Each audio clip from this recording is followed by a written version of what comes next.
అందరికీ నమస్కారం. సమాజమే దేవాలయం, ప్రజలే దేవుళ్ళని అన్న నందమూరి తారక రామారావు గారంటే ఆ నినాదాన్ని సమాజమే దేవాలయం, ప్రేక్షకులే సినిమా వాళ్ళకి దేవుళ్ళు.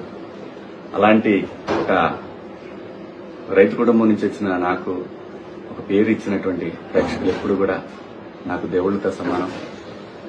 నా జీవితంలో నేను నమ్మేది ఒకటే, మనం మనలాగా ఉంటే ప్రేక్షకులు ఎప్పుడు ఆదరిస్తారు, మనం నటిస్తే ఆ రోజు వాళ్ళ హృదయాల్లో నుంచి పక్క దోసేస్తారనేది నేను ఎప్పుడు నమ్మే సిద్ధాంతం.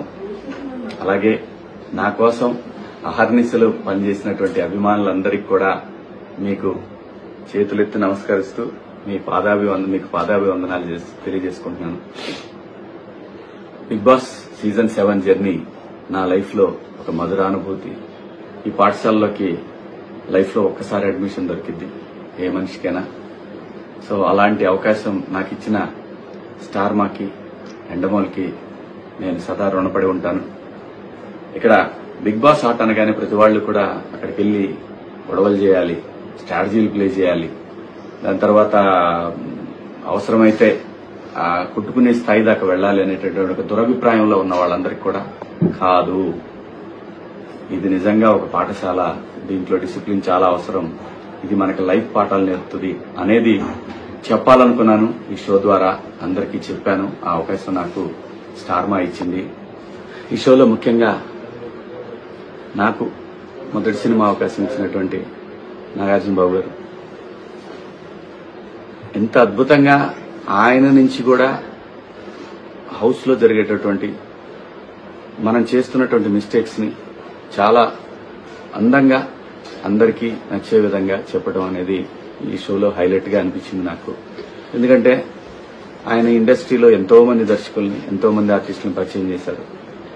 అటువంటి ఒక సూపర్ స్టార్ ఈ షోకి హోస్ట్ గా ఉండటం అనేది నిజంగా కంటెస్టెంట్లకి అదృష్టం. ఈ సీజన్ 7 లో కూడా బాబు గారే ఉండటం అనేది డెఫినెట్ గా ఒక సాటి ఆర్టిస్ట్ గా చాలా గర్వంగా అనిపించింది నాకు. ఆయన ప్రతి వారం ఒక మాస్టర్ లాగా అందరికీ చెప్పడం, అందులో ముఖ్యంగా నాకు అవకాశం ఇచ్చినటువంటి దేవుడు నాగార్జున బాబు గారు, ఆయన చెప్పడం అనేది నాకు చాలా బాగా అనిపించేది. మాట్లాడదాం అనగానే నేను ఎక్కడా కూడా భయపడే మనిషిని కాదు. అలాంటిది బాబు గారి దగ్గరికి వచ్చేసరికి 1కి 100 సార్లు ఆలోచించి మాట్లాడేవాడిని. ఏదైనా తక్కువ మాట్లాడాలి, ఎక్కువ మాట్లాడకూడదు అనేది చాలా బలంగా ఎప్పుడు నేను ధైర్యంగా మాట్లాడతా. బాబు గారితో కూడా ధైర్యంగానే మాట్లాడాను, కానీ చాలా తగ్గి మాట్లాడేవాడిని. ఎందుకంటే నేను ఆ గౌరవం ఇవ్వకపోతే నేను మనిషిలాగా కాదు. సో అటువంటి పరిస్థితుల్లో ఆ షోలో నాగార్జున బాబు గారు నాకు ఎన్నో విలువైనటువంటి సూచనలు చేశారు. వారికి కూడా ఈ షో సక్సెస్ లో వారిది ప్రధాన పాత్ర. ఆ షోలో నేనంటాం నా అదృష్టంగా భావిస్తూ బాబు గారు మీకు సదా రుణపడి ఉంటాను. చాలా మంది రకరకాలుగా మాట్లాడుకుంటున్నారు. స్టార్ మా వాళ్ళు శివాజీని వెనకాల పెట్టారు, అక్కడ పెట్టారు, ఇక్కడ పెట్టారు, వేరే వాళ్ళని ముందుకు తీసుకొచ్చారు. ఇవన్నీ నేను ఒప్పుకోను. ఎందుకంటే వాళ్ళు ఒక పద్ధతి ప్రకారం ఒక ఫార్మెట్ లో వెళ్తారు. దాని ప్రకారం ఈ రోజు ఓటింగ్ జరిగింది. దాంట్లో విజేతగా నా బిడ్డ పల్లవి ప్రశాంత్ గెలిచాడు. వాడు గెలవాలనుకున్నాను. ఎందుకంటే ప్రజలు ప్రతిసారి ప్రభుత్వాల చేతిలో ఓడిపోతుంటాయి, కామన్ మ్యాన్ ఎప్పుడు ఓడిపోతుంటాడు. కానీ ఈ సీజన్ లో కామన్ మ్యాన్ గెలవాలి అని గెలిపించాలని దృఢ సంకల్పంతో ఎప్పుడైతే ప్రశాంత్ వచ్చే వరకు నాకు అటువంటి ఆలోచనలు లేవు. నాకు అప్పుడు అనిపించింది ఇలాంటి ఒక పల్లెటూరు నుంచి వచ్చిన నాలాగనే వచ్చాడు ఈ షోకి, నేను ఎలాగైతే ఇండస్ట్రీకి వచ్చాను అలా వచ్చిన ఒక వ్యక్తి సక్సెస్ అయితే కోట్ల మందికి ఇన్స్పిరేషన్ గా ఉంటుంది అనుకున్నాను.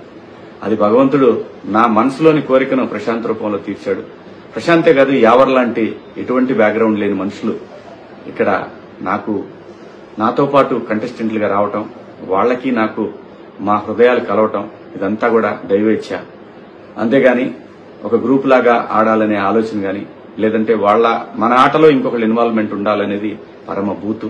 అది మూల సూత్రానికి, బిగ్ బాస్ షో మూల సూత్రానికి అది విరుద్ధం. దాన్ని బలంగా నమ్మి అంతఃకరణ శుద్ధితో నేను పనిచేశాను ఈ బిగ్ బాస్ షోలో. నేనేంటో, నా క్యారెక్టర్ ఏంటనేది ప్రజలు చూడాలనుకున్నాను. అది చూశారు. కోట్ల మంది అభిమానులుగా వాళ్ళ గుండెల్లో నన్ను పెట్టుకున్నందుకు ప్రతి ఒక్కళ్ళకి కూడా పేరు పేరున హృదయపూర్వక నమస్కారాలు తెలియజేసుకుంటూ, నాకు సపోర్ట్ చేసినటువంటి నా అభిమానులందరికీ కూడా, మీ అందరికీ కూడా పాదాభివందనాలు. త్వరలోనే మిమ్మల్ని కలుస్తాను. ఇప్పుడే ఇంటికి వచ్చాను, కలుస్తాను. Thank you so much.